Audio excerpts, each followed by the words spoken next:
Good afternoon, ladies and gentlemen. I am Dr. Hooria Chisti, Managing Director of NHM Holdings, and here is my story. 25 years ago, I came to Kenya chasing data for a research paper. I walked out following a dream that could test every ounce of my persistence and patience. I didn't plan to build one of Africa's leading security companies. I actually didn't even plan to stay. But like all good love stories, Kenya was love at first sight.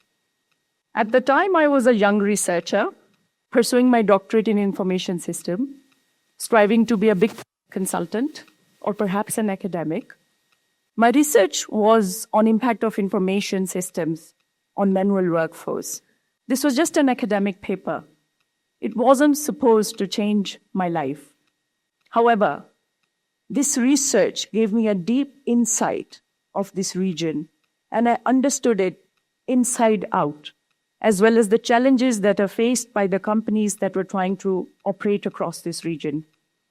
On completion of my research, with much gusto, every opportunity I could find to get back here, I took it. And after a few years of building confidence, I opened my first business advisory firm, Avalon Business Solutions. Soon enough, I realized that every proposal I submitted, the only non-negotiable item on the table was security of personnel and assets. People were scared to enter this market. And as an entrepreneur, I got hooked. Why half of my invoice is going to a security company? Owing to my research background, I thought, let me analyze this segment first. And quickly I saw that this market was only between two segments: the big boys offering the most expensive services, or the nobodies.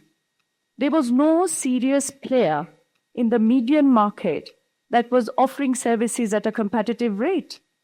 Moreover, security was not on many radars as an exponential growth sector. I got hooked. Of course, it's a very male-dominant industry too.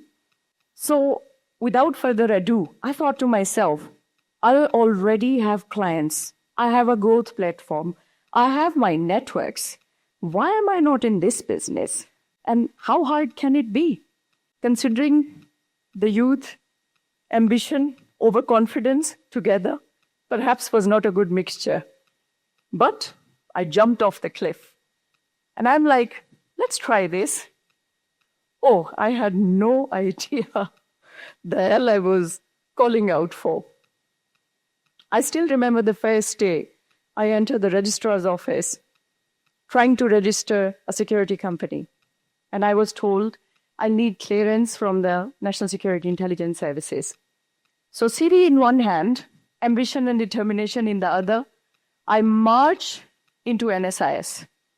The presiding officer looked me up and down and asked me politely if I was a lawyer trying to register a company for somebody. Answer was negative. Then very politely he pried if I had any association with the political faction. The answer was yet again no. When I gave him my story as is, he was humored and he laughed for straight 10 minutes. If that wasn't enough, he went out and brought 5 more officers, and they all laughed at me and told me, an Asian, a woman, a foreigner, trying to get security clearance. Daktari, that's the door. And that was exit in a big red. I guess for most, the journey would have stopped there, but not for me. I went back there again and again and again for almost 6 months. I began the woman they tried to chase out politely and not so politely. And then one day, God's answered. In the corridors of NSIS, I met a senior intelligence director, Mr. John Kipkore, who, after listening to my story, said, "Oh, you are the crazy woman they talk about who comes here often."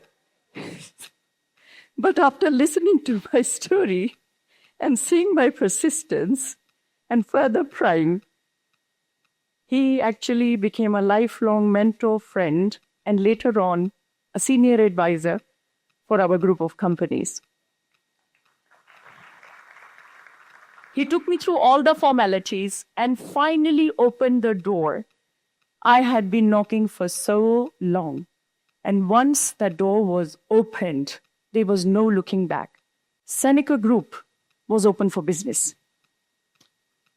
With a good business plan in hand, or so I thought, with a good client base, very good partners. It wasn't hard to find investors and partners at that time because this was the oil exploration boom. So everybody wanted to enter this market. So I didn't find it at all hard, owing to my consultancy experience, to find the right partners. And off we went with a lot of pomp and a lot of noise. Within 3 years, Seneca Group was the most talked about security brand in the market because we had found that niche, that middle ground that nobody else was ready to serve. Our price was right. We had the competitive advantage.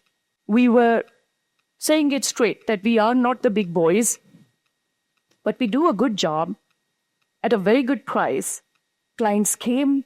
The momentum was incredible. Even today, when I think about those days, that was a happy place.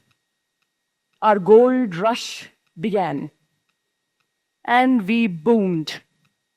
Now, here is the part not many talk about when success stories are told.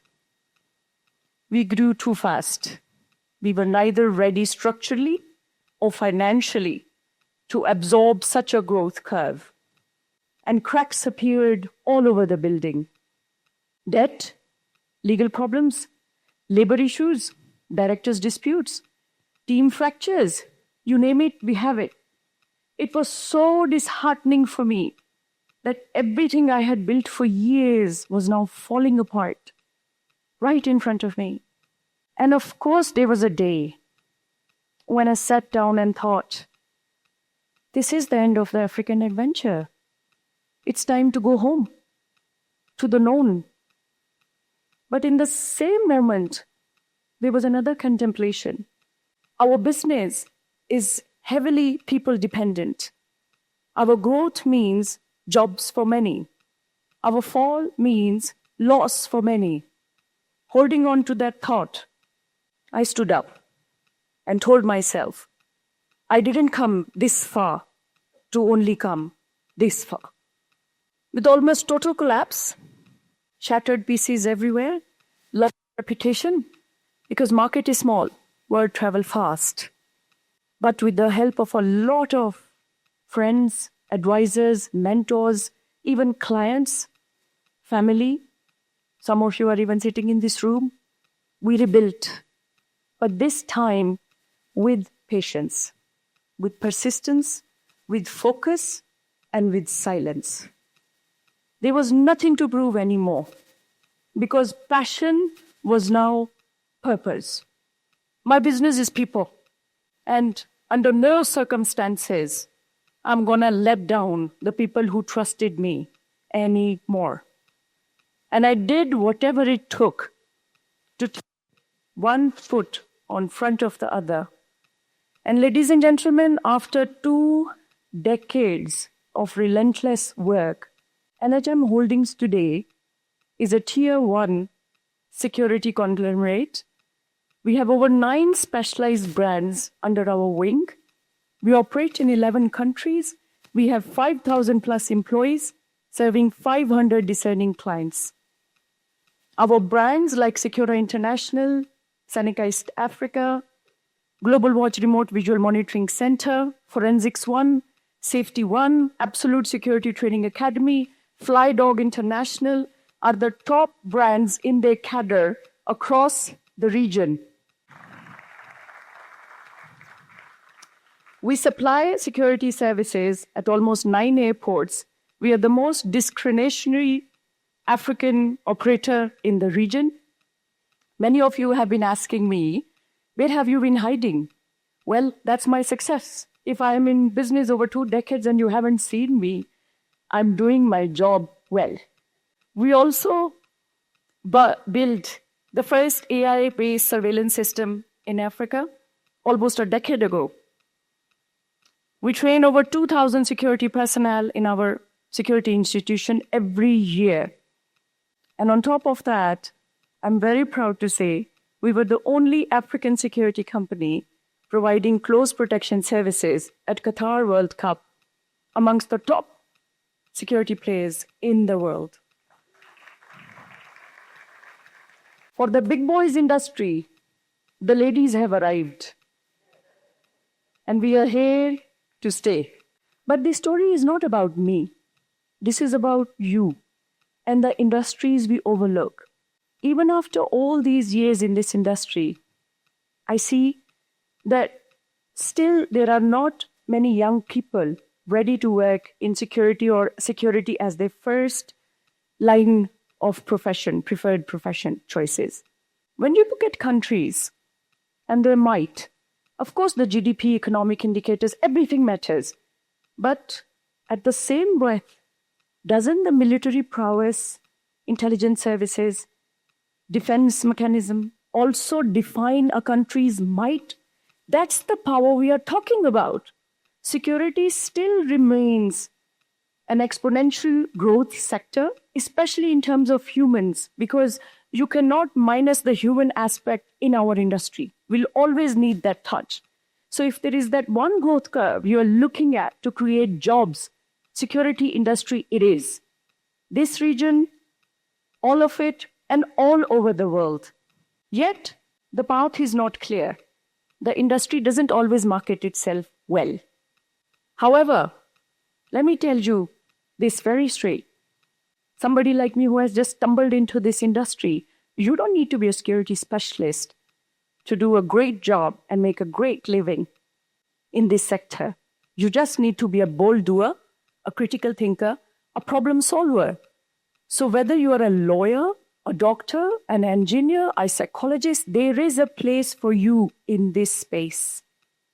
And here is my challenge to you, to be unconventional, to step into the unknown, because security is not about guards and gates anymore. This is about ethical hacking, cyber warfare, AI intelligence, remote visual monitoring center, and so much more. This is a multi-billion-dollar industry, and it's waiting for brilliant minds and great investors like you to take this opportunity.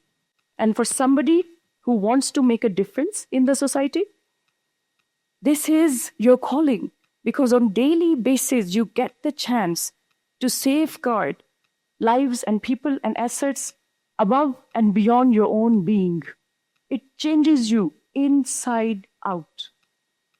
And for somebody who is in the middle of the storm, broken, battered, shattered, and still here, let me leave you with this thought.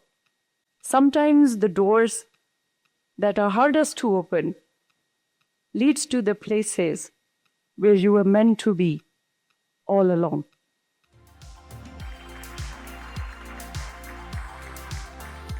At your service, from the heart, Dr. Hooria Chisti. Thank you for your time.